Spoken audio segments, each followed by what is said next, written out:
നമുക്കിന്ന് പരിപ്പ് കൊണ്ടുണ്ടാക്കിയ ഒരു ഡിഷ് കാണാം. ഇതിന് വേണ്ടിയിട്ട് ആവശ്യമായിട്ടുള്ള ഇൻഗ്രീഡിയൻസ് എന്തൊക്കെയാണെന്ന് നോക്കാം. പരിപ്പ് കുതിർത്ത് വെച്ചിട്ടുണ്ട്, 2 നെല്ലിക്ക എടുത്തിട്ടുണ്ട്, onion, 2 green chillies, sliced tomatoes, പരിപ്പ്, ഉഴുന്ന്, വെളുത്തുള്ളി, ക്യുമിൻ സീഡ്, കറിവേപ്പില.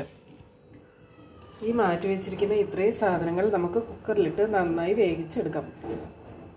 ഇത് നന്നായിട്ടൊന്ന് കുക്ക് ചെയ്തെടുക്കാം കുക്കറിൽ വെച്ച്. നെല്ലിക്ക ഓപ്ഷണലാണ്. ഇതിലേക്ക് നമുക്ക് ടൊമാറ്റോ ആഡ് ചെയ്ത് കൊടുക്കാം.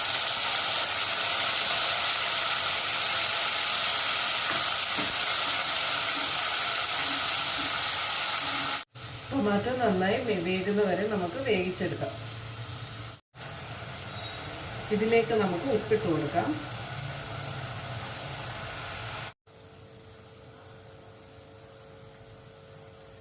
അല്പം മഞ്ഞൾപ്പൊടി ഇട്ട് കൊടുക്കാം. അല്പം മുളക് പൊടിയും കൂടി ഇട്ട് കൊടുക്കാം.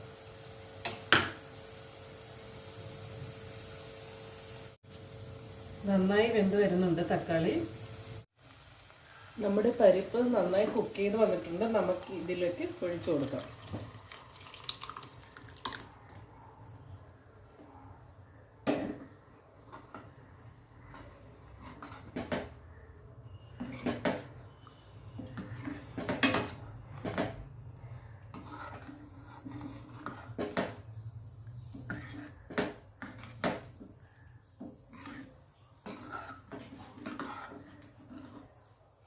ഇത് നമുക്ക് 2 മിനിറ്റ് കുക്ക് ചെയ്തെടുക്കാം. ഇതിലേക്ക് നമുക്ക് അരിഞ്ഞു വെച്ചിരിക്കുന്ന മല്ലിയില ഇട്ട് കൊടുക്കാം. സ്റ്റവ് ഓഫ് ചെയ്യാം.